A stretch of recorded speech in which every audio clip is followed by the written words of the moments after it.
Welcome back to the Billy Meier Books YouTube channel. In this episode, we'll be asking the question, what is self-realization? And if you're new to the channel, you might want to watch some of our other videos on the channel, some of them that are more of an introductory nature or more generally about Billy Meier. We have quite a few videos on the channel. This video is dedicated and sort of targeted to the students who are studying Billy's work, teaching of the truth, teaching of the creation energy, and teaching of life. So this is a little bit more of an advanced topic than some of our other videos. So you're welcome to stay. If you're brand new, you might want to check out some of the other videos first and then come back and join us at a little bit later time. So anyway, we're back again for the same type of discussion format with Crystal. Hello everyone, this is Crystal. I'm glad to be back on this new episode. So Mike, what is self-realization? Self-realization. So I think we should first define the term a little bit, the English term, because it's so inadequate. I just took two off the web. So one of them was Merriam-Webster Dictionary says, fulfillment by oneself of the possibility of one's character or personality. And the other one I took, just to have a comparison, is dictionary.com. Self-realization is the fulfillment of one's potential. So these are both so inadequate that it's probably best just to talk a little bit about self-realization is. So self, meaning about the self, and then realization is the act of becoming fully aware about something about yourself. So self-realization is the act of becoming fully aware of something about yourself as a fact that you've determined and learned this yourself. So learning self-realization is something that has to be taken upon by oneself. It can't go somewhere else. You can't learn it from somebody else. You have to learn about yourself on your own, by yourself. In order to do this, one has to create an honest will and put forth the effort to learn about oneself. It's not going to come easy or naturally or anything. It's a lot of work. Okay. Learning about oneself doesn't mean to accept everything on faith. For example, in school, when we learn, we listen to a lecture or we read a book, and then we take a test on the material to see if we've memorized it. When we're learning self-realization, we must think for ourselves, and we have to critically question everything and evaluate it for ourselves. So there's three steps. So the first step is to understand our individuality. Every human being has their own unique and unmistakable individuality. And there's two sides I want to talk about. So the material side and the spiritual side. So on the material side, our consciousness is unique. Each individual's consciousness is unique with all of the different forms of consciousness. For example, I talked about this in the Consciousness Part 1 video. I think I talked about the mental block, which contains our material consciousness, which has numerous forms of consciousness. And I think the examples I used there were, if you're an engineer, then you would form engineering forms of consciousness. If you work in the medical field, you'll form consciousness based on those experiences and things that you know how to do. Or if you're a parent, that would be a form of consciousness that would develop.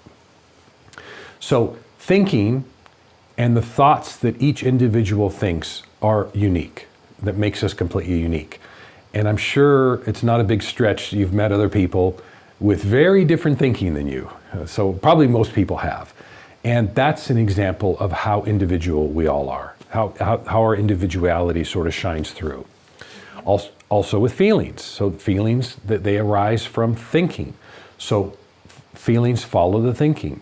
And the feelings are unique. Because the thinking is unique, the feelings are also unique. And that's easy. Most people have encountered other people to experience what they're feeling, and they're unique. They're unique from yours. And they have all different gradations of anger or frustration and things like that. So, and then emotions.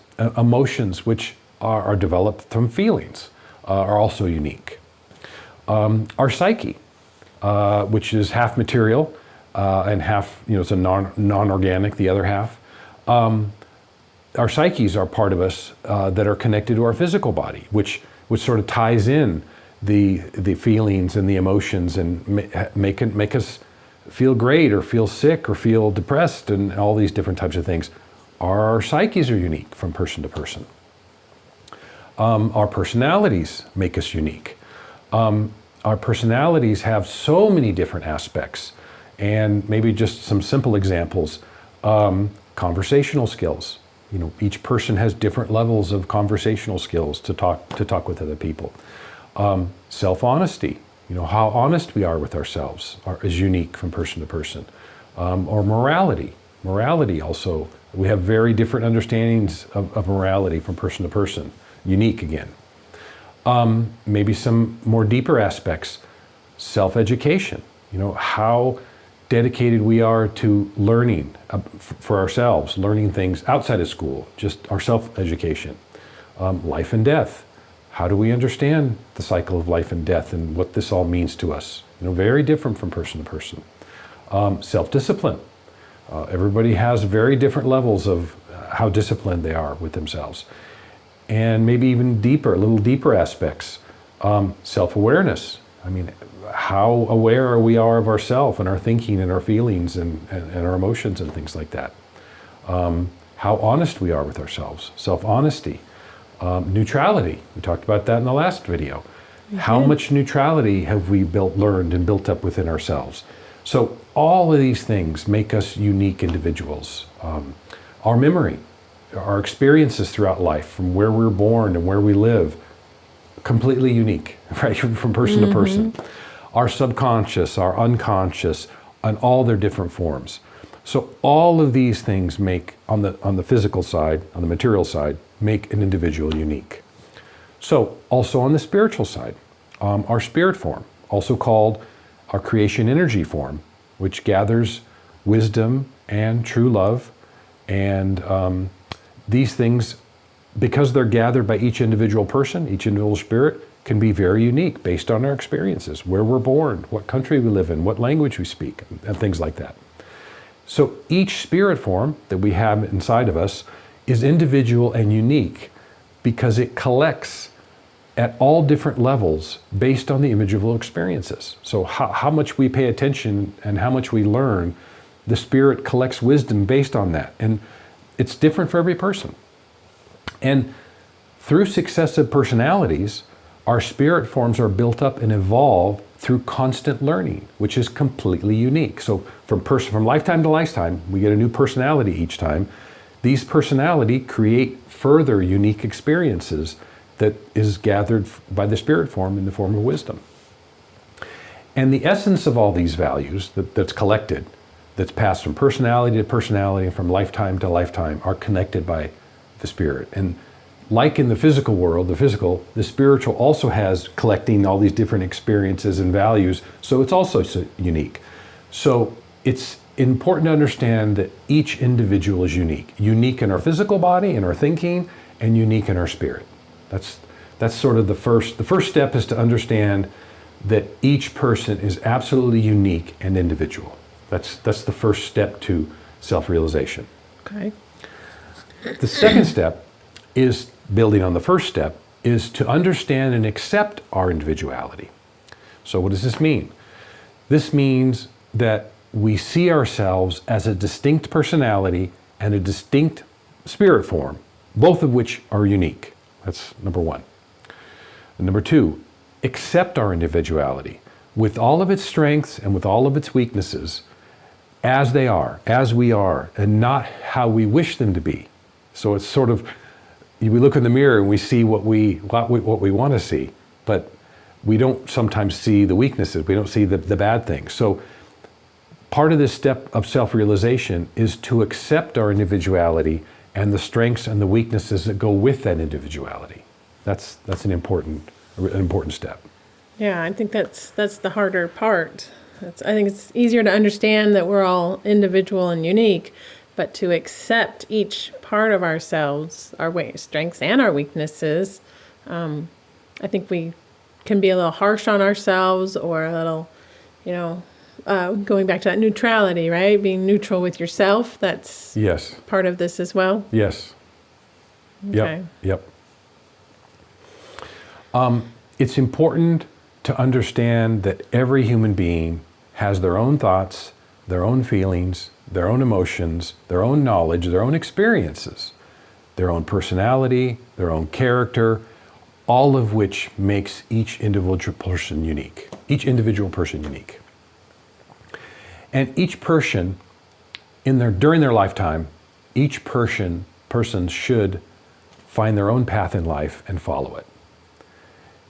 Each person should know what their goals are and which paths in life will lead them to those goals. And that's an important thing. People need to know why they're here. And when they're here, if they don't know why, they need to figure out what they want to do in life. You know, for the 100 years or 80 years that they have, what do they want to accomplish? What are their goals? What should each person want to do? That's important. Each person should know what their goals are in life, and then sort of find a way to the path that will achieve those goals. That's part of self-realization. So not just spiritual awakening type goals, but just your general goals about who you are in life are important to Sure. develop, and Yes. not just your profession. No. So some other areas of your life as well. Sure. Learning a new language or, Going back to school, learning some new things. Yes. okay. Yeah, all those things. It's important that each person, part of self-realization is to know what your goals are in life and how you achieve them. Or maybe not how to achieve them, but what path to start down to achieve that goal. That's part of self-realization. Okay. I think that's difficult. It's not, I think we're sort of, in America at least, set on a certain path, right? Of you're going to go to college or you're going to do this job, and then these are the expectations. Have a family, do X, Y, Z. So I think realizing who you are for yourself is not such an easy task. Because of all the society pressures. Yeah, and just realizing that you have that freedom to do that, or that's important to do. Yes. For self-realization, it's key. It's very important to know what you want to do and where you want to go and how might I get there. That's and then getting there, I mean, each time you make a goal, you don't always achieve that goal. No. I mean, you could start off towards a goal and then hit a roadblock or make a mistake, and then you sort of have to shift and then start again. And because that's part of the learning too. I mean, that's not just learning about just Billy's material, but it's learning about how we deal with roadblocks and downfalls and failing to meet goals that we set up for ourselves. So that's it's always going to be that way. And of course, you'll have some triumphs and some downfalls, and you'll be disappointed and things like that. But that's all part of it, all part of life. And that's really important part of self-realization, is knowing what you want to do. Most people don't know. If you ask them, what are your goals in life? I don't know. To get this job, and now I have it. Now what? Now what? Yeah. So anyway, coupled with that, each person should build up an appropriate amount of self-confidence, so they're not dependent on other people for their recognition or their praise or their admiration. This is also important because some people could do things, maybe not as a goal, but they'll do things in life to get praise or to be, you do it for your mom or for your dad, so they'll be proud of you, or so you get their approval. Or husband and wife, right? I mean, you do it so you can get the approval or the praise, this type of thing. That's not right either. So those are things we have to watch out for in our path on self-realization. I think, with social media, that's a big aspect in the society now, is being so concerned about the likes or the comments or the haters, and it's so bad, allowing isn't it? that to affect you so deeply. Yeah. And that you're only doing it for that. For the approval. How many thumbs up do I get, right? Right. Or how many likes do I get? Yeah. Right. Yeah. That you have to be able to handle all of that. Yeah. And I just want to cover the other point on building an appropriate amount, right, of self-confidence. It shouldn't be over. It shouldn't be too much, because you could become so pompous and cocky and, and you make everybody mad and things that's not the way either. So not only should you not just do things for the approval of another person, you should also not become so self-confident that, you stop learning. You think you know everything. So that's also, back to the middle, right? We have to find, that's why I said an appropriate amount. Yeah, and it's going to be different for each person, right? It's not a fixed amount. So I can only say that it's in this range, right? Each person, because we're unique, each person has to decide for themselves what the appropriate amount of self-confidence. What appropriate means for them? Yes. Okay. Yep. And each person should become self-sufficient. So in the way that they can sustain themselves in life and not be dependent on someone else. So this has to do with money or material, self-sustaining, food, water, housing, transportation, job. It's important that each person can support themselves and they're not living off of somebody else or, living for free and not working or this type of thing. It's important that each person has their own way of supporting themselves. And you don't have to try to become a millionaire. I mean, it's not important to do that unless that's one of your goals or something like that. But everybody should learn to be happy with what they can create and develop through their own efforts, whatever level that is for the self-support or self-sustaining. This is a component of self-realization. I think that comes back to what if you're in a family situation, a husband, wife raising children, you're not saying you always have to be out working, because your work could be raising children during that time. Sure. And working in a partnership. Absolutely. Yeah. Okay. So I think that needs to be. One stays home, raise the kids, and the other one does the work, or whatever. It's going to be so varied, right? Right. Sometimes both parents work, right? I mean, it's right. because they need the money or whatnot. But to have that ability to take care of yourself. Yes. Yeah. So that you have that confidence that you can take care of yourself. Yes. Yes. Yeah. It builds something, right? If you know that you could support yourself, that gives you some confidence. Like we talked about before, it gives you some of that self. It's a component of it. Right. So, yeah. Right. Thanks. That was a good point. So relationships with others, the social interactions, we're all connected to everybody else in the world. Families, friends, social media, like we talked about. But everyone should remain free in their thoughts and their feelings and not become subservient or subordinate to others because they think higher or they think better. No, everybody should remain independent in their thinking and their feelings and not sort of copy somebody else or this type of thing, or become subservient to them, that type of thing. So this is an aspect of growth and self-awareness. Each person should recognize their own shortcomings, wrong thoughts, wishes, and desires, and work to correct them. So the things that as we're looking at ourselves, as we're processing and going through self-realization, when we see something that we're not happy with, then we should slowly take steps to change that. That's part of that. That's part of the whole thing of learning and growing. Yeah. So you're talking about looking at yourself and being able to recognize those strengths and weaknesses. But then you're also talking about how other people perceive you, and because you don't always see all your strengths and weaknesses accurately. If you're just thinking about yourself, it's when you're interacting with someone else that those come up more, it seems. Yes. So that's actually, Billy talks about this in one of his books. I don't remember which one, but he talks about each person in society that we interact with are like a mirror, and that they each stand at a different angle to us. So when we see or talk with somebody and we either make them mad or make them happy, it's an opportunity for us to see ourselves through their reaction. So he says, Billy talks about each person is a mirror standing at a different angle, so we can see a different aspect of ourselves through the reaction of the other person. So we need other people to be able to see things about ourselves.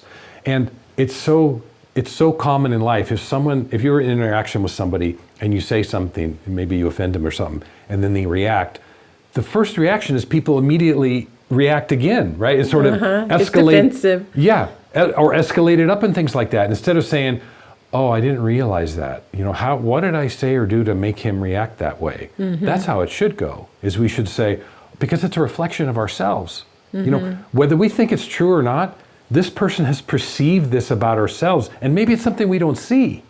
So then this person gives us, if we're really learning and we're honest with ourselves, we can say, oh, that's something I need to change about myself. I didn't realize that. Big opportunity to learn, to see something that you can't see on your own. Yes. Yeah. Yeah. That's not easy because we usually avoid that, right? We're just like, oh, that's uncomfortable. I'm going to avoid that. I don't know. Or he's or a avoid jerk. that person. Yeah. Rather than, lean into that experience and learn from it. I think that's really difficult for anyone. Yes. And it's a component of self-realization. So, but it's up to each individual person if they want to make those steps or not. So, but this is how it should be done. Okay. So the second step is to understand and accept all of these individual traits and to know all these things in details about ourselves. So the second step is to, once we know that we're each individuals, the second step is to accept and learn, within ourselves, that those are within ourselves, and get to know them, get to know the positives and negatives about ourselves. Okay. That's the second step. So the third step is to change. So after we've identified it and we accept it, that we have this, the third step is to change or improve our current state.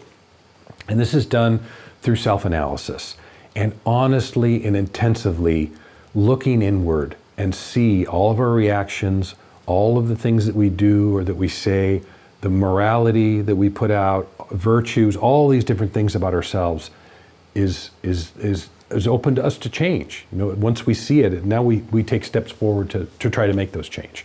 And it's important to study all aspects, both the positives and the negatives, because these things reveal to us, if we're honest with ourselves, they reveal to us our character and our morality and our virtues that we have within us. Not somebody else, but we see that about ourselves.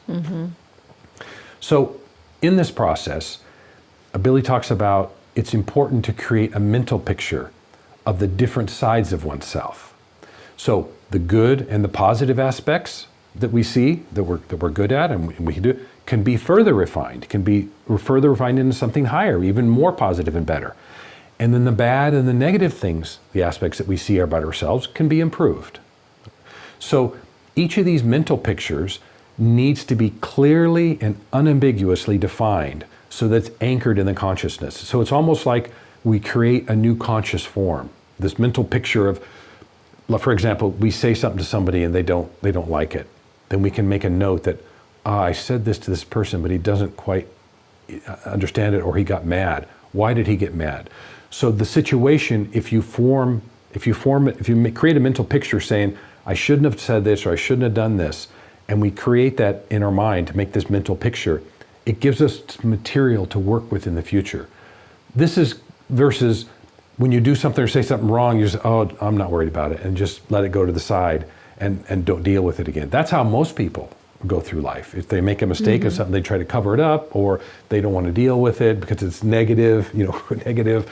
But by approaching it differently, this provides opportunity for growth. And you call that a mental picture? Yeah, Billy called it a mental picture. Yeah, a mental picture. By anchoring the mental picture in the consciousness. The mental picture of that aspect of yourself or that memory of that event? Yes, of what happened and what you shouldn't have done, or what you think you did wrong and what you shouldn't do, or how you would change it in the future. This is what he's talking about, to create this mental picture. Because once the mental picture is created, it gives you an opportunity throughout life, because you remember next time you come to the same situation, then you'll think, oh, I said this wrong before, so now I won't do it this better. Maybe you still make a mistake, but then you create a new mental picture that it's now, okay, now I won't do this and I won't do this type of thing. Okay. And by creating the mental picture, it also brings the thoughts to bear. Because once the mental picture is there, the power of the thoughts will begin to work and really give an opportunity for things to change. So just by forming that mental picture, the thoughts will follow that and provide an opportunity to change in your life. That's one of the most important things. So without that mental picture, you're losing that opportunity to have the power of thoughts work in your favor. Sure. Is that...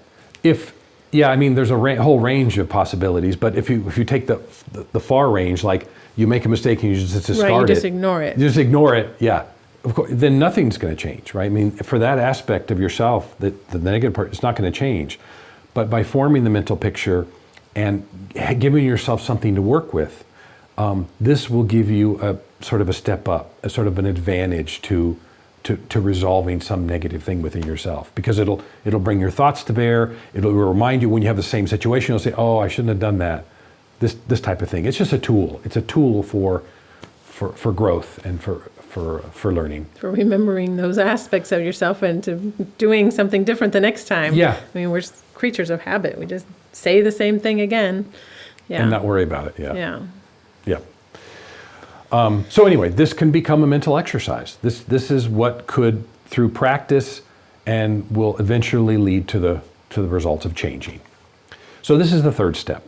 This is the internal work of honest self-analysis, creating a mental picture and then working towards changing it.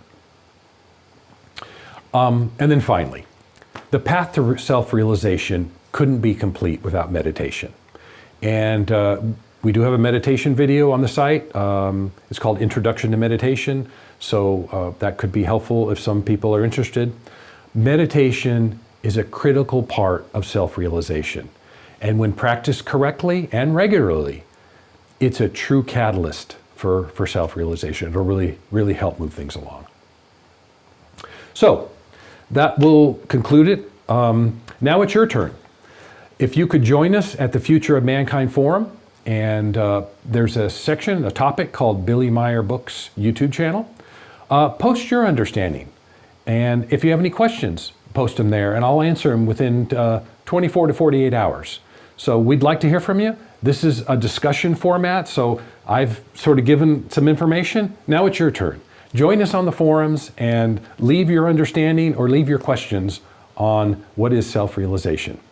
Thank you for joining us on this episode of the Billy Meier Books YouTube channel, and we'll see you in the next video.